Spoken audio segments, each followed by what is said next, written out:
Hot on the heels of the landmark U.S. Supreme Court decision to allow same-sex marriages nationwide, Seoul held its Pride Parade despite thousands of opponents arriving on scene in an attempt to shut it down. That's one story taking place in Asia now. To say that the end of June was a historic time for LGBTQ rights would be exactly spot on. The decision in the United States will undoubtedly have a domino effect around the rest of the world, including nations as far away as South Korea. The Korea Queer Culture Festival celebrated its 16th year during the month of June, but there was a time when it was legitimately questioned if the event would even take place.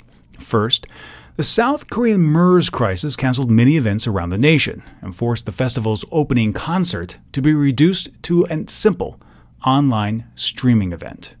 Then opposition groups gathered en masse, flooding local police offices with permit requests for the same date and time as the Korean Queer Culture Festival.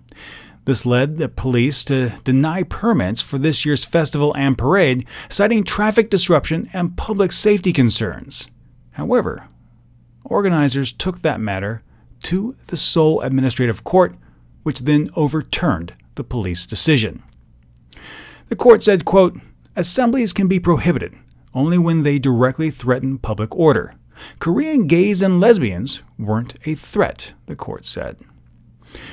With the go-ahead for the parade, opposition groups then upped their game and came out in force.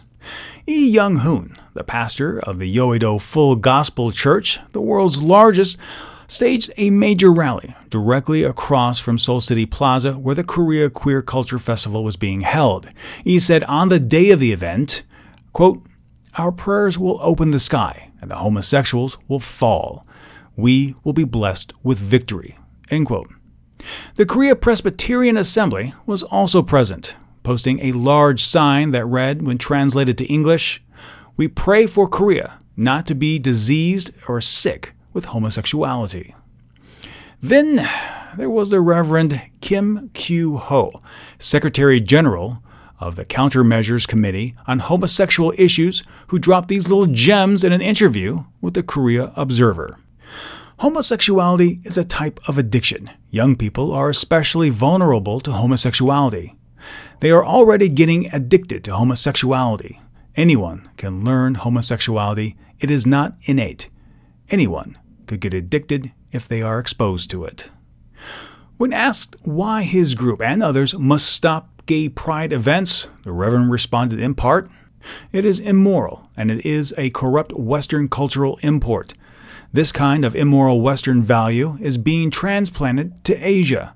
At this event, the embassies of 13 countries from around the world are setting up booths in support of the homosexuals. This is an example of them trying to invade Asian culture and transplant their corrupt values here."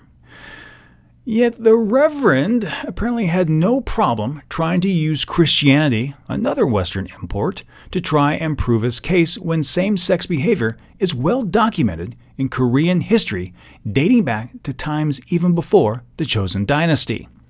The Reverend Daniel Payne penned an op-ed that began, well, fairly passionately. "I'm pissed off, in that turning over the tables brood of vipers kind of Jesus way.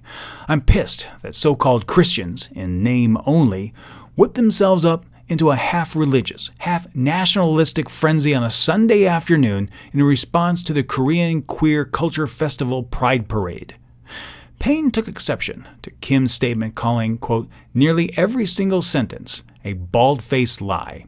He spread false information about queer people, about various countries, and about the Bible," end quote.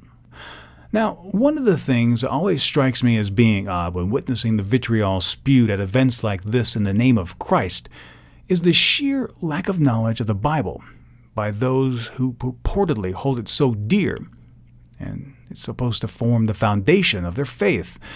Two passages that the so-called Christians often refuse to acknowledge are Leviticus chapter 19, verse 34, and Matthew chapter 22, verses 36 to 40.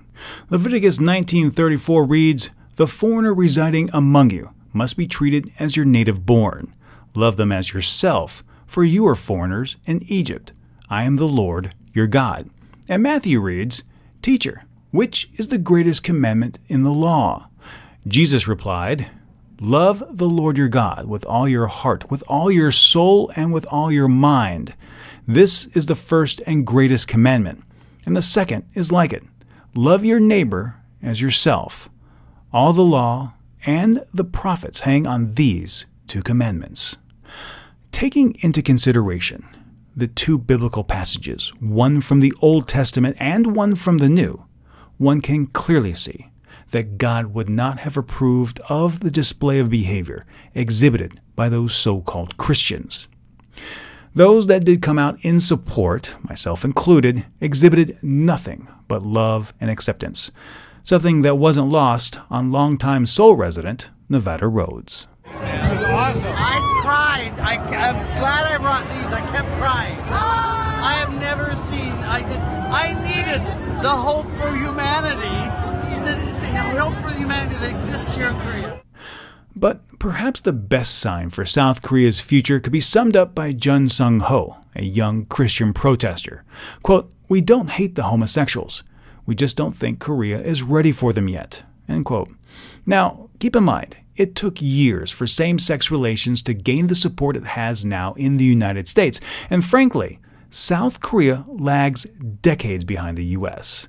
However, his use of the word yet signifies that he does one day see a world in which homosexuality is accepted in South Korea.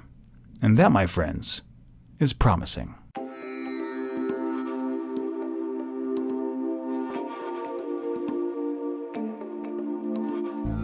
Asia Now is a special feature of the Asian News Weekly podcast.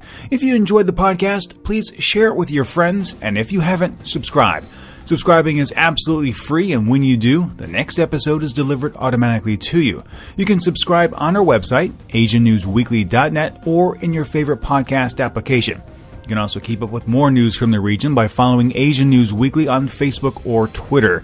And if you have any questions, comments, or feedback, please drop us a line. The email address is podcast@asiannewsweekly.net.